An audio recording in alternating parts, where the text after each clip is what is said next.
तो hey guys, episode की शुरुआत वहीं से होती है। यहाँ पर हमारा शिंजो नोयो के हर एक फीलिंग्स को समझता था और उसे देखने के बाद तो हमारा शिंजो उसका साथ नहीं छोड़ता है। अब घर पे वो उसके लिए खुद अपने हाथों से नूडल्स बनाता है और जब नोयो हमारी नूडल्स खाने लगती है तभी अचानक से शिंजो उसे किस कर देता है और ये काफी लॉन्ग टाइम किस था, जिसके बाद तो ऐसा लगता है कि अब ये दोनों एक दूसरे के साथ रहने लगी हैं और ये लोग काफी अच्छा टाइम स्पेंड करते हैं। बट गाइस, ये सिर्फ और सिर्फ हमारी नोयू की सोच थी, यानी कि हमारी नोयू यहाँ पे सोच रही थी, लेकिन रियलिटी में ऐसा कुछ भी नहीं होता है। नोयू यहाँ पे चली भी जाती है बट हमारा शिंजो तो उसके तरफ जाता भी नहीं है। इधर हमारा जीटा जब नोयू को खोजते हुए बाहर आता है तो वो नहीं थी, जिसके बाद तो वो उसे पागलों की तरह खोजने लगता है। अब नेक्स्ट डे जब हमारी नोयू काफी समय तक सोई रह जाती है तो उसकी फ्रेंड फिर से उसे उठाने आती है और वो उससे पूछती है कि उसके पास इतने सारे पैसे कहाँ से आए, लेकिन हमारी नोयू कहाँ कम थी। वो उससे कहती है कि तुम्हें टेंशन लेने की कोई जरूरत नहीं है, मेरे पास इतने सारे पैसे हैं। लेकिन बाहर जीटाई नोयू से मिलने आया हुआ था और वो उन दोनों की बातों को सुनकर उसे लगता है कि नोयू यहाँ पे बहुत खुश है और इसलिए हमारा जीटाई वहीं से वापस लौट जाता है। इधर शिंजो की मॉम के रेस्टोरेंट में कुछ लोग शिंजो के बारे में काफी उल्टी सीधी बातें कर रहे थे, जैसे कि उसने प्लास्टिक सर्जरी करवाई है या फिर उसके पास बहुत सारे गर्लफ्रेंड है जिसके बारे में लोगों को नहीं पता है। लेकिन जब शिंजो की मॉम उन दोनों की बातें सुनती है ना तो वे खुद उसके पास आकर चिल्लाते हुए कहती है कि तुम दोनों को लगता है कि प्लास्टिक सर्जरी कराने से सब कुछ होता है तो तुम लोग खुद जाके प्लास्टिक सर्जरी क्यों नहीं करवाते। तुम लोग छोटे हो तो बड़े हो जाओगे और बड़े हो ना तो तुम लोग बहुत हैंडसम बन जाओगे। इस पे तो वे दोनों कुछ नहीं बोल पाते हैं, लेकिन तभी वहाँ पे शिंजो चला आता है और वो उन दोनों से कहता है कि तुम दोनों को मिलकर इस लेडी के ऊपर केस करना चाहिए क्योंकि ये अपने कस्टमर से अच्छी तरह से बातें नहीं करती है। गाइस, ये सिर्फ हमारा शिंजो का एक बहाना था ताकि वो अपनी मॉम से बातें कर सके। अब शाम को जब हमारा शिंजो वापस घर पे पहुंचता है तो वो देखता है कि वहाँ पे नोयू उसका इंतजार कर रही थी। जिसके बाद यहाँ पे क्या था, हमारा शिंजो खुद नोयू को घर के अंदर लेके जाता है। अब यहाँ पे नोयू शिंजो को बताती है कि वो उसे आखिरी बार मिलने के लिए आई है। इस पे तो हमारा शिंजो थोड़ा सा शॉक्ड हो जाता है, बट नोयू आगे कहती है कि तुम्हारे पास बहुत सारे पैसे हैं, अगर तुम उसमें से मुझे सिर्फ 10,000 वॉन दे दोगी तो शायद मैं कभी तुमसे नजर नहीं मिला पाऊंगी, जिसके बाद मैं इसी बहाने से तुमसे कभी नहीं मिल पाऊंगी। कुछ समय के लिए तो इस बात पर हमारा शिंजो बहुत ज्यादा शॉक्ड हो जाता है, लेकिन जब हमारी नोयू उसे बताती है कि जीटाई की मॉम ने उसे कोरिया छोड़ने के लिए $1 मिलियन दिए हैं तो इस पे हमारा शिंजो बहुत ज्यादा परेशान हो जाता है और आखिरकार उसे समझ में चला ही आता है कि ये बिल्कुल सही है क्योंकि इसके कारण हमारी नोयू अपने कैरियर को काफी अच्छी तरह से ग्रो कर सकती है। जिसके बाद हमारा शिंजो खुद उससे एक ब्लैंक चेक पे सिग्नेचर करते हुए कहता है कि उसे जितने सारे पैसे चाहिए वो खुद इस पे लिख ले। ब्लैंक चेक लेने के बाद तो हमारी नोयू वहां से चली जाती है, बट घर के बाहर जाते ही हमारी नोयू बहुत ज्यादा रोने लगती है। इधर हमारा जीक हारू के किस के कारण बहुत ज्यादा परेशान था और इसलिए वो इंटरनेट पे इसके बारे में सर्च करता है कि आखिर कोई लड़की किसी को किस कर दे तो उसे क्या करना चाहिए।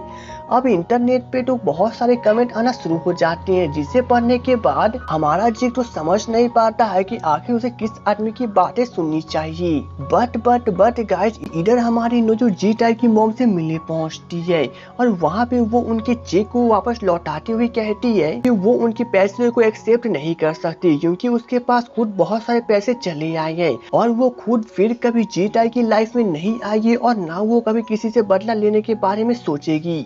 इस पे तो जीटाई की मॉम खुद कुछ समय के लिए सोचने पड़ जाती है, पर जब हमारी नोयू वहाँ से जाने लगती है तो जीटाई उसे पूछता है कि आखिर वो उसके घर पे क्या कर रहा है। तब नोयू उसे चेक वापस लौटाने वाली बात बता देती है। इस पे तो हमारा जीटाई बहुत ज्यादा खुश हो जाता है, बट ये खुशी कुछ समय के लिए था क्योंकि जैसे ही नोयू उसे बताती है कि वो जीटाई की फिर कभी लाइफ में नहीं आएगी, इस पे तो हमारा जीटाई बहुत ज्यादा परेशान हो जाता है। उधर जब मिस्टर चोई ऑफिस पहुंचते हैं तो उनका मैनेजर उन्हें शिंजो की मॉम के बारे में सब कुछ बताता है कि उन्होंने अभी तक शादी नहीं किया है और उसे तहकीकात करने से पता चला है कि शिंजो का मॉम का अफेयर किसी इंसान के साथ था और वो बेटा उन्हीं का है। इस पे तो मिस्टर चोई कुछ समय के लिए शॉक्ड हो जाते हैं क्योंकि उन्हें अब समझ में आ चुका था कि शिंजो उन्हीं का बेटा है। जिसके बाद मिस्टर चोए खुद शिंजो की मॉम से मिलने पहुंचते हैं, बट वे वहां देखते हैं कि वे फिर से शिंजो के अंकल के साथ ही मस्ती कर रहे थे। अब मिस्टर चोए को तो समझ नहीं आ रहा था कि आखिर वो आदमी कौन है। इधर जब नोयो एजेंट के पास पहुंचती है तो एजेंट उसे पैसे दिखाते हुए कहता है कि अगर वो शिंजो की सभी वीडियो को फिर से एडिट कर देती है तो ये सारे पैसे नोयो के हो सकते हैं। अब यहाँ पे हमारी नोयो तुरंत राजी हो जाती है, जिसके बाद वो फिर से काफी मेहनत करती है और वो शिंजो के सभी वीडियो को एडिट करना शुरू करती है। जिसके दौरान हमारी नोयो शिंजो की हर एक बात को सुनती है जिससे उसने इंटरव्यू के दौरान कहा था। बट शिंजो की बात करने के तरीके से हमारी नोयो को थोड़ा थोड़ा शक होने लगता है कि जरूर शिंजो के साथ कुछ गड़बड़ है, क्योंकि वो जिस प्रकार से बातें करता है वो बहुत ज्यादा अजीब है। और एट लास्ट हमारी नोयो को सब कुछ समझ चला आता है कि जरूर शिंजो को कोई ना कोई बीमारी है। लेकिन इधर यून शिंजो से मिलने के लिए घर पे पहुंचती है, जहाँ पे वो उसकी फोटो को देख के बहुत मुस्कुरा रही थी। थोड़ी देर के बाद जब शिंजो वहाँ पे आता है तो वो यून को बताता है कि वो उसे बहुत पसंद करता है और इसी कारण से वो यून के आसपास हमेशा रहते आया है। इस पे तो हमारी यून बहुत ज्यादा शॉक्ड हो जाती है। लेकिन जब उसे उसकी मॉम कॉल करती है तो यून अपनी मॉम को बताती है कि अब वो जी टाई के साथ नहीं रह सकती, क्योंकि अब वो किसी और को पसंद करने लगी है। यह बात सुनने के बाद तो हमारा शिंजो बहुत ज्यादा चौंक जाता है और वो अचानक से यून को किस कर देता है। गाइस मैं यहाँ पे एक बात श्योर कर दूं कि हमारा शिंजो नोयू के डैड के बदला लेने के लिए यून के साथ ये सब कर रहा है, क्योंकि ये सब उसका प्लान है। अब नेक्स्ट सीन में जब हमारी नोयू शिंजो से मिलने के लिए घर पे पहुंचती है तो वो देखती है कि घर के अंदर से इतनी रात को कार से यून बाहर निकलती है। अब उसे देखने के बाद तो हमारी नोयू इतनी ज्यादा बेवकूफ नहीं थी कि कुछ ना समझे। उसे देखने के बाद तो हमारी नोयू को सब कुछ समझ में चला आता है कि क्यों हमेशा शिंजो यून की तरफ जाता था और वो हमेशा उससे मिलना करता था। इसी बात को सोचकर हमारी नोयू वहाँ पे रोने लगती है। अब नेक्स्ट डे हम लोग हारू को देखते हैं, जहाँ पे वो गॉड से सुबह में प्रे कर रही थी कि वो जीक को बहुत ज्यादा पसंद करती है और वो उसी के साथ डेटिंग करना चाहती है। लेकिन जब हमारी हारू मोबाइल चेक करती है तो उसे पता चलता है कि जीक ने उसे बहुत सारे मैसेज किए हैं। इतने सारे मैसेज देखने के बाद तो हमारी हारू बहुत खुश हो जाती है, जिसके बाद हमारी हारू खुद जीक से मिलने के लिए पहुंच जाती है। लेकिन यहाँ पे हमारा जीक हारू को ये बताने आया हुआ था कि वो बिना अपनी दीदी यानी कि नोयू के परमिशन के हारू को डेट नहीं करेगा, और यहाँ तक कि ना वो उसे किस करेगा और ना ही वो उसका हाथ पकड़ के मार्केट में चलेगा। इस बात पे तो हारू बहुत ज्यादा गुस्सा हो जाती है। इधर जब हमारा शिंजो सो के उठता है तो वो देखता है कि नोयू उसी के घर में किसी वीडियो प्लेयर को चला रही थी। अब हमारा शिंजो नोयू से पूछता है कि उन दोनों के बीच में डील हुई थी कि वे दोनों एक दूसरे से अलग रहेंगे, तो यहाँ पे नोयू वापस क्यों आई है। इस पर हमारी नोयू काफी कंफ्यूज होकर उसे जवाब देती है कि उसने अभी तक शिंजो के पूरे इंटरव्यू को कंप्लीट नहीं किया है, और अगर नोयू अपने पूरे इंटरव्यू को कंप्लीट कर लेती है तो उसे एजेंट बहुत सारे पैसे देगा। इस पे तो हमारा शिंजो मना कर देता है और वो सोचने लगता है कि ये लड़की कितनी बड़ी कंजूस है।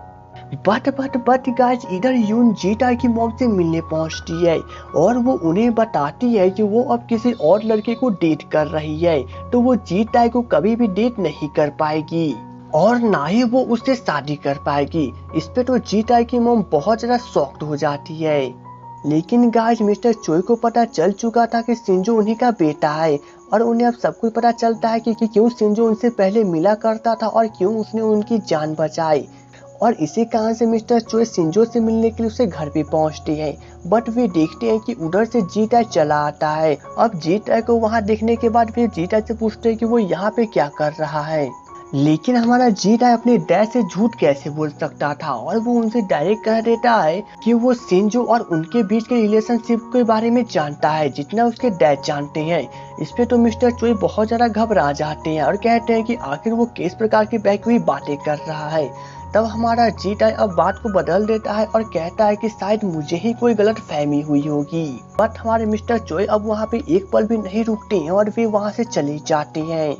इधर हमारी नोयू शिंजो की मॉम से मिलने के लिए पहुंचती है और अब हमें पता चलता है कि थोड़ी देर पहले नोयू शिंजो के उस डॉक्टर से जाके मिल चुकी है और उसे पता चल चुका है कि शिंजो को ब्रेन ट्यूमर की बीमारी है, जिसके कारण वो मुश्किल से अब 19 दिन जीने वाला है। लेकिन खाना खत्म करने के बाद हमारी नोयू शिंजो की मॉम को अचानक से गले लगा लेती है, क्योंकि वो उनसे सब कुछ बताना चाहती है लेकिन वो उन्हें नहीं बता पाती है।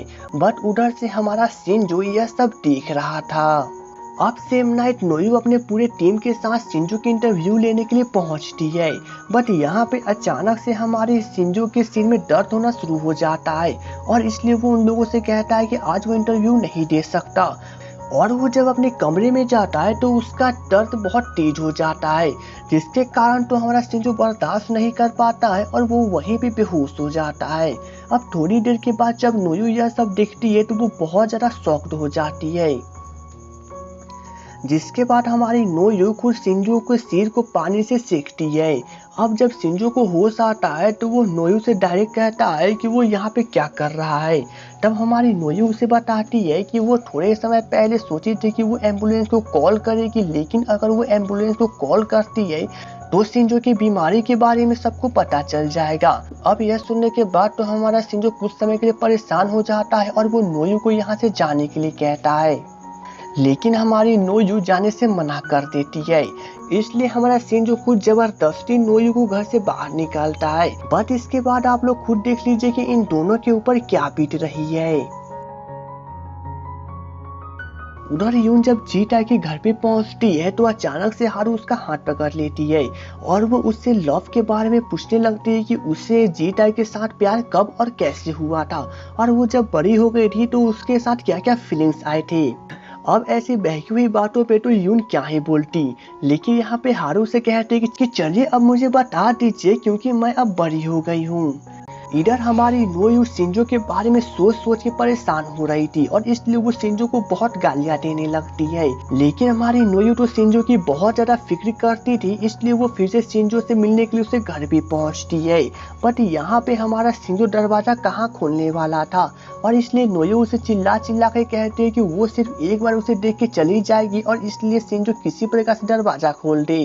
अब काफी समय तक चिल्लाने के बाद जब शिंजो दरवाजा नहीं खोलता है तो हमारी नोयू एट लास्ट हार मान लेती है। लेकिन तभी उधर से यून अपनी कार से घर के अंदर चली आती है। अब यून को देखने के बाद तो हमारी नोयू काफी ज्यादा फिर से शॉक्ड हो जाती है। लेकिन अब शिंजो यून को देखने के बाद खुद बहुत ज्यादा शॉक्ड हो जाता है कि वो एकाएक यहाँ पे क्या कर रही है। बट यहाँ पे यून अब शिंजो को बताती है कि वो अब उसके पास सब कुछ छोड़ के आई है, जिसके बाद वो उसे गले लगा लेती है।